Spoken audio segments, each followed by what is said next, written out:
What if cannabis isn't something that you use, but something that has been using you? I want you to stay with me here because what I'm about to share might just change the way you think about this plant forever, all right? So imagine for a moment that cannabis isn't just a crop or a medicine, that it's plant consciousness.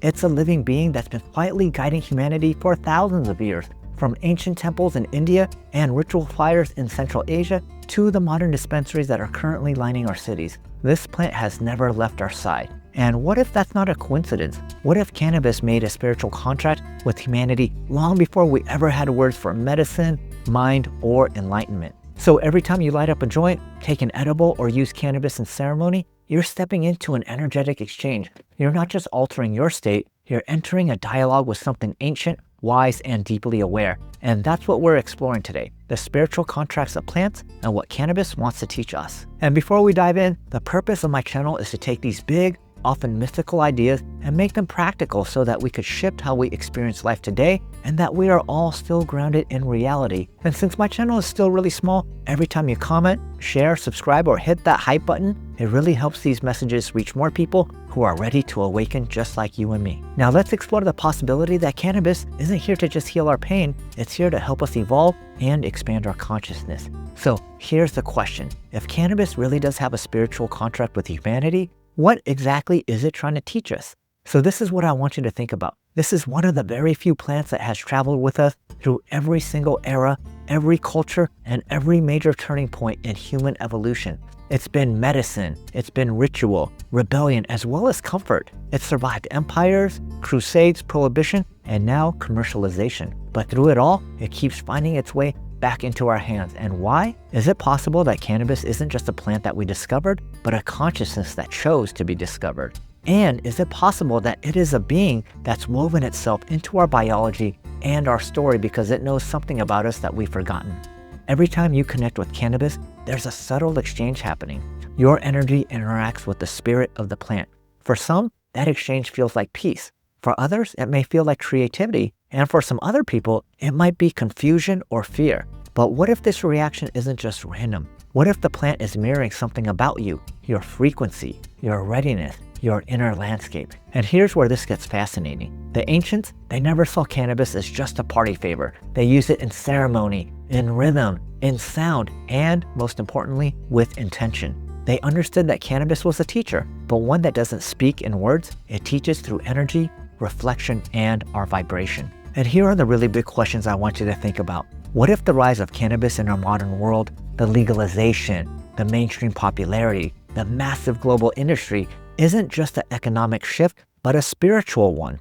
What if the plant itself is reawakening in human consciousness, reminding us to reconnect with the natural intelligence that we've ignored? Because if that's true, cannabis isn't here to make us escape reality, it's here to help us remember who we truly are. To better understand this idea of a spiritual contract, we have to look back in history to how humanity has always related to cannabis. Because when you trace its story across cultures, a fascinating pattern begins to appear. Everywhere this plant shows up, it's connected to healing, ceremony, and connection to something beyond the physical. Okay, so let's start in ancient China. Around 2700 BC, Emperor Shen Nun, who is known as the father of Chinese medicine, recorded cannabis into his pharmacopoeia. It was not used just for pain or inflammation, but as a bridge between the body and the spirit. Taoist shamans used it in their incense blends, believing the smoke carried prayers to the heavens. Even back then, the plant wasn't just seen as material, it was a messenger between realms. In India, cannabis is one of the 5 sacred plants mentioned in the Atharva Veda. They called it bhang, and it was consumed by yogis and sadhus as an offering to Shiva, the god of transformation. But the purpose wasn't to get high, it was to dissolve the ego. The smoke wasn't an escape from the world, it was emerging with the divine. When they said cannabis brought bliss, they meant union with cosmic consciousness. Then there were the Scythians. We talked about this in another video. They were the nomadic horsemen of Central Asia. Herodotus, the Greek historian, described the ritual. They would throw cannabis seeds on hot stones inside of enclosed tents. The air would fill with smoke. The tribe would dance and chant in rhythm, entering trance states where they believed they could communicate with their ancestors and gods. Once again, cannabis wasn't about pleasure, it was about the connection. Now let's fast forward to modern times. Cannabis becomes criminalized, demonized, and commodified, but even through prohibition, it never disappeared. It stayed underground, passed hand to hand, generation to generation, often among artists, healers, and seekers. It's almost as if the plant refused to be erased. And let's look at where we are now. Legalization spreading worldwide, the stigma is finally fading, and millions of people rediscovering cannabis for wellness, creativity, and inner peace. Could this resurgence be more than just cultural? Could it be part of the plant's original agreement to keep showing up until humanity remembered its own divine nature? Maybe the spiritual contract of cannabis is this: I will walk beside you for as long as it takes for you to awaken. So what does it really mean to say that cannabis has a spiritual contract with humanity? Let's break it down into a few key ideas that help make sense of this ancient relationship. Principle 1. Every plant has a spirit. Across every indigenous and shamanic tradition, plants aren't just physical forms, they're living intelligences. They each hold unique frequencies and teachings. Ayahuasca is known as the vine of souls. Tobacco is used for prayer and offerings. Cacao opens up your heart, and cannabis in this sense has its own consciousness. It's warm, grounding, and often maternal energy that could calm the nervous system while expanding your awareness. When you consume cannabis, you're not just using a substance, you're connecting with the teacher. The difference is whether you treat that teacher with respect. Principle number 2, cannabis mirrors your frequency. I want to ask you a question. Have you ever noticed how cannabis doesn't feel the same every single time, even when you're using the same cultivar? Sometimes it brings laughter and insight. Other times you feel anxious or confused.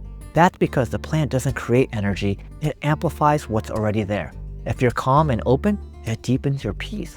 If you're stressed or resistant, it magnifies that tension so that you could see it. This is why some people say cannabis makes them paranoid. It's not punishing you, it's showing you the parts of yourself that are asking to be seen and healed. In this way, the plant functions like a mirror, revealing your vibration in real time. Principle number 3, cannabis evolves with us. And here's where it gets fascinating. Humans and cannabis have literally co-evolved together. We cultivated the plant for thousands of years, and in return, it helped cultivate us. It influenced our neural pathways, our creativity, our rituals, and even our laws. The fact that cannabis now grows on every single continent except Antarctica, it isn't just biology, it feels like destiny. And the plant, it has woven itself into our global consciousness. And maybe that's part of the contract. Cannabis agreeing to be our companion species, teaching us balance, patience, and presence as humanity evolves. Principle number 4, the contract is a choice. And that is the most important part. Cannabis doesn't demand devotion. It doesn't require you to worship it. It offers a partnership, but that partnership depends on how we show up. We can use it unconsciously as an escape from pain, or we can use it consciously as a bridge into awareness. The plant meets us at the level of intention that we bring to it, and in that way, the spiritual contract is very simple. I will amplify whatever you choose. Principle number 5, cannabis is a bridge between worlds. So energetically, cannabis opens the heart and quiets the mind, the exact 2 gateways you need to access higher states of consciousness. That's why so many people report creative breakthroughs, spiritual insights, or emotional releases under its influence. It lowers the volume of the ego so you could hear the whisper of your higher self. But again, it's not doing it for you, it's showing you what's already within you, waiting to be remembered. And when you start to see cannabis not as a product, but as a presence, not as a drug, but as a guide, the whole experience begins to change. You stop asking, what can I get from this plant? And you start asking, what is this plant showing me about myself? The moment I truly understood that cannabis was more than a plant happened on an ordinary evening that turned extraordinary. I was sitting in my backyard in the Bay Area. I had finished a long, chaotic week, lots of meetings, deadlines, and non-stop movement. My nervous system felt like a really stretched rubber band, and I set up a small dab, more out of habit than ceremony, and then I took a small little slow inhale. Almost immediately, I noticed something really different. Instead of that quick rush or mind haze I sometimes feel, this time the plant's energy was really soft, almost maternal. It didn't pull me outwards, it pushed me inwards. My breath began to slow down, the noise in my head, the endless checklist, the overthinking, they all started to dissolve. I remember the exact sound of the crickets around me blending with my heartbeat. It was as if the air had become alive. Then this thought dropped into my awareness clear as day. You spent your entire life trying to control everything, but look around. Everything grows perfectly without your control. And in that moment I realized the plant wasn't just relaxing me, it was also teaching me. It was showing me how much I lived in resistance, trying to manage, fix, and perfect everything. And here it was, this simple flower, whispering that surrender wasn't weakness, it was actually wisdom. I sat there for what felt like hours, just breathing and watching the sky turn from blue to black. And for the first time in weeks, I didn't feel like I had to do anything. I was just being. That night, I wrote in my journal, The plant isn't here to give me answers, it's here to show me that I already have them, if I could just get quiet enough to listen. I sat there for what felt like hours, breathing, watching the sky turn from blue to black, and for the first time in weeks, I didn't feel like I had to do anything. I was just being.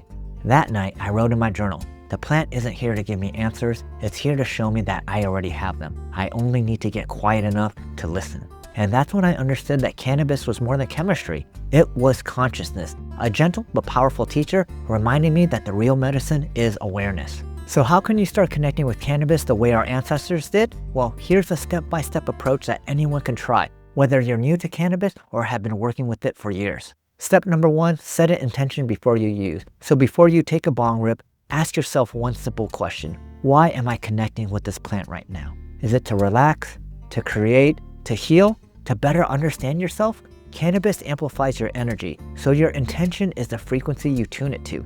Even silently stating your purpose before you begin changes everything about the experience. Step 2, choose your dose wisely. Less is usually more. Start with a small dose, a single puff or a micro edible. You want to stay awake and aware enough to listen. You're entering into a dialogue, not to disappear. And when you find that gentle balance, the plant can communicate much more clearly with you. Step number 3, create a sacred space. Cannabis responds to the environment that you bring it into, so dim your lights, turn off distractions, maybe light a candle or play soft music. You don't need a special altar, just bring your intention. You're signaling to the plant, I'm here to connect, not just to consume. Step number 4 is to listen to what arises. So as the effects begin to kick in, pay attention to your body, your emotions, and your thoughts. What's coming up? Is there tension somewhere? Is there an emotion that you're avoiding? Is there a sudden creative idea or a deep calm? The plant will show you what's active within you. Just start observing it without any judgment. Step number 5, integrate the teaching. After the experience, just take 5 to 10 minutes in silence. I want you to write down what came through. Maybe a realization, maybe a feeling, maybe it was nothing specific, and that's okay. The act of reflection is what anchors the insight into your awareness. And you could ask yourself, what did the plant show me about myself tonight? Step number 6, use it as a relationship and not as a routine, okay? You don't need cannabis daily to receive its wisdom. In fact, spacing out your experiences helps you better integrate. Think of it like a visiting mentor. You don't need to see them every single day, you just meet with them when you're ready for another lesson. And here's the truth, you already have everything cannabis can reveal inside of you. The plant's role is to remind you of your own connection to life and to slow you down enough to hear your own wisdom again. So if there's one thing I hope you take from this, it's that cannabis isn't just a plant that we use, it's a living consciousness that's been walking beside humanity for thousands of years. It's here to help us slow down, to remember, and to reconnect with the intelligence of life itself. When you treat cannabis with intention, with respect, and with presence, it becomes something entirely different. It stops being an escape and starts becoming your ally. It teaches you how to listen, not just to the plant, but to your own body, your emotions, and the quiet wisdom of your higher self. And the most beautiful part? You don't need cannabis to find that connection. The plant just reminds you it's been there all along. Now, I want to take a moment to thank you for watching, for being open to new perspectives, and for walking this path of awareness with me. I know spirituality isn't the most common topic on YouTube, and certainly not the easiest to grow a channel around. So every single comment, share, and subscriber really does mean the world to me. When you hit that hype button, leave a comment, or share this video with someone you think might need to hear it, it tells the algorithm this message matters. But more importantly, it helps us grow a community of people who are ready to live consciously, compassionately, and awake. So thank you for being a part of this journey. You are the reason this work exists, and I'm deeply grateful that you're here. Until next time, keep listening, not just to the plants, but to the quiet voice within that's been waiting for you to remember who you truly are. I'll see you in the next video.